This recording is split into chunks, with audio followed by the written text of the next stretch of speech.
ainda me adaptando à nova tecnologia utilizada aqui no Papo de Arroz para nos aproximar, né, com mais qualidade. E já pedindo de antemão para vocês, curtam, compartilhem, façam suas inscrições no canal. A gente vai dar continuidade. Bem, hoje é dia 3 de março de 2023 e uma média triste aqui no Rio de Janeiro. Mais de 12 policiais foram assassinados aqui no Rio de Janeiro. Boa parte deles durante o próprio serviço, operando segurança pública.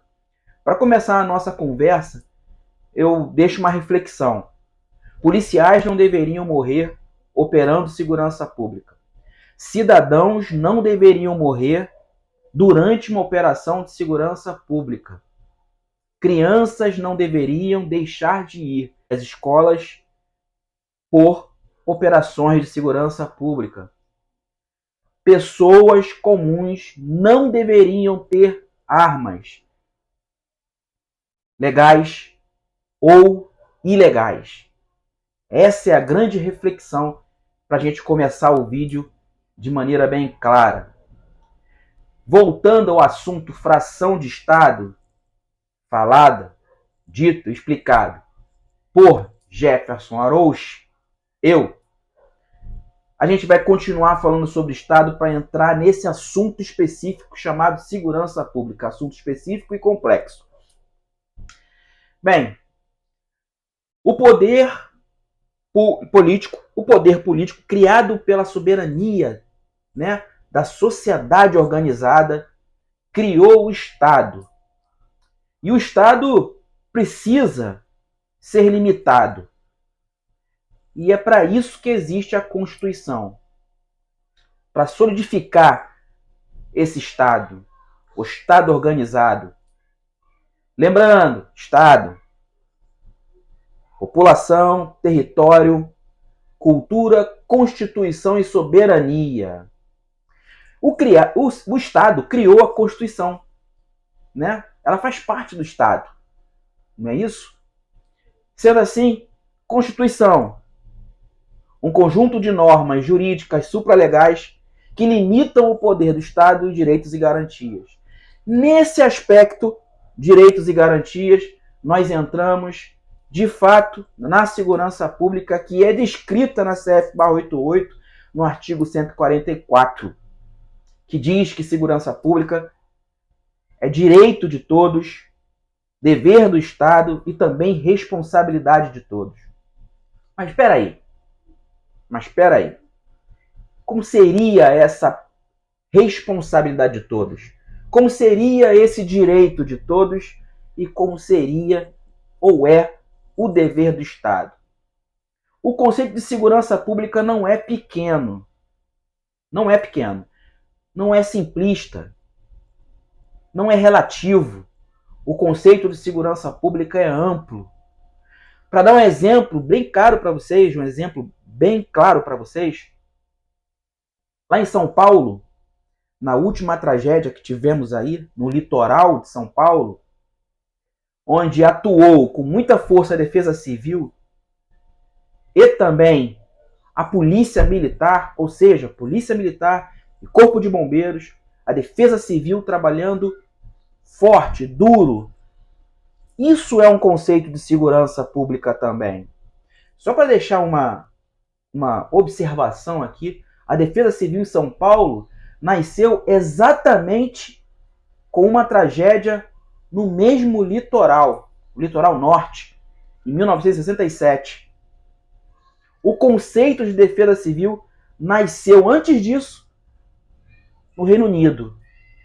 O Reino Unido criou esse conceito de defesa civil durante um ataque nazista, um ataque dos alemães. Só para a gente deixar ilustrado esse começo de conversa, para a gente mostrar como segurança pública é bem mais amplo que isso. Se a gente for levar para a violência contra a mulher, a principal ferramenta que as mulheres têm hoje aqui no Brasil é justamente o 190, a Polícia Militar. É a mais atuante nesse aspecto. E ainda assim, nós temos nada mais, nada menos que 18,6 milhões de mulheres violentadas. 7,6 milhões de mulheres foram violentadas fisicamente aqui no Brasil. Olha só que número mais esdrúxulo. 1 a cada 3 mulheres de 16 anos acima a ameaça com arma de fogo aumentou de 2,2 milhões para 3,3 milhões. As mulheres aqui no Brasil. Isso reflete também, é claro, a nossa segurança pública. E também mostra o trabalho árduo das polícias militares. Mais de 400 mil agentes aqui no Brasil. Bem, mas aonde está o erro em tudo isso? Voltando ao nosso assunto sobre fração de Estado, dever do Estado, existe o Estado, que tem o dever de proporcionar segurança pública, que é direito de todos. Direito de todos. E quando falo todos, todas as pessoas, inclusive as pessoas que moram em áreas periféricas. Hoje, por exemplo, teve uma operação no Complexo da Maré. Se eu não me engano, lá no Complexo da Maré tem 44 escolas. E quando tem uma operação policial, essas escolas deixam de funcionar ou as crianças ficam encurraladas dentro dessas escolas. Mais especificamente, as operações foram na parte do Comando Vermelho, Parque União, Nova Holanda, que a facção Comando Vermelho domina. A outra parte, da Nova Holanda para a direita, descendo a Avenida Brasil, quem domina é o TCP, que tem um complexo bem maior. Ou seja, a população é bem maior nessas favelas, nesse conjunto de favelas. Então, voltando ao assunto fração de Estado, que foi proporcionado, que foi criado pelo Estado por um motivo. Quando a nossa casta política começou a entender que para ganhar capital político é necessário que exista o caos. Isso aconteceu da época republicana para cá, onde foram empurrando as pessoas pobres, para as áreas periféricas. Aqui no Rio de Janeiro nós temos a primeira favela daqui, foi a Providência, né? Que ficou lotada de escravos que foram libertos, né? Ex-combatentes da Guerra dos Canudos, que foram empurrados, aí você criou a primeira favela e o Estado manteve, achou interessante, deixou de aplicar políticas públicas, foi crescendo, e hoje nós temos inúmeras aqui nos 92 municípios do Rio de Janeiro. E no Brasil inteiro, mais ainda, só aumenta, porque a pobreza aumenta, porque a pobreza extrema aumenta. E é muito comum que dentro dessas áreas periféricas, muito comum que dentro dessa fração de Estado, aconteça o abandono em todos os sentidos. Não apenas na segurança pública, mas que traz reflexo à segurança pública.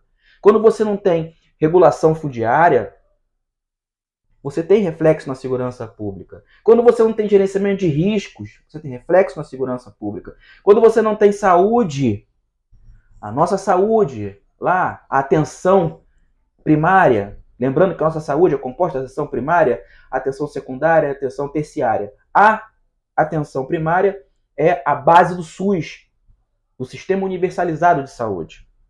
E quando a gente não tem isso, tem reflexo na segurança pública, e principalmente quando você não tem infraestrutura, cultura e educação, esse reflexo cai na segurança pública. Mas a segurança pública não pode resolver isso sozinha.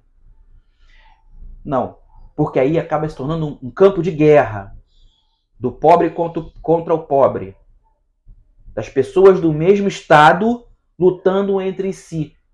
Melhor, o Estado lutando contra a fração de Estado. Aquela fração de Estado que tem Constituição, nem todas as Constituições são escritas, boa parte delas são faladas, que tem cultura, que tem população, que tem território, e acha e sente que tem soberania, porque ela não acredita mais no Estado propriamente dito, o Estado administrativo. Ela acredita naquilo que ela vê todos os dias, naquela lei que é ilegal. E esse reflexo cai na segurança pública. Bem, a nossa taxa de homicídios diminuiu de 2021 para 2022 e vem descendo a ladeira. 40 mil homicídios em 2022. Mais exatamente 40,8 mil homicídios. Isso não é sinal de vitória. Bem pelo contrário, é sinal de cuidado. Para a gente conseguir entender o que acontece nesse ambiente de fato. A dinâmica do crime, como ela vem sendo modificada. E ela vem sendo modificada. Se você perceber bem, você faz uma operação aqui no Rio de Janeiro, no Complexo do Alemão, e você, dentro dessa operação, você vai prender não apenas criminosos aqui do Rio de Janeiro, Minas Gerais, Ceará e outros estados afora, porque hoje existe uma integração no crime, mas não existe integração entre os órgãos de segurança pública e principalmente com o Ministério Público e com o juízo. Além de não ter uma integração transnacional, porque o crime é transnacional. As drogas chegam aqui no Brasil por outros países, as armas também, e aí você tem o crime transnacional e você não faz integração com outros países. Integração na metodologia de policiamento e integração na metodologia da legislação desses crimes.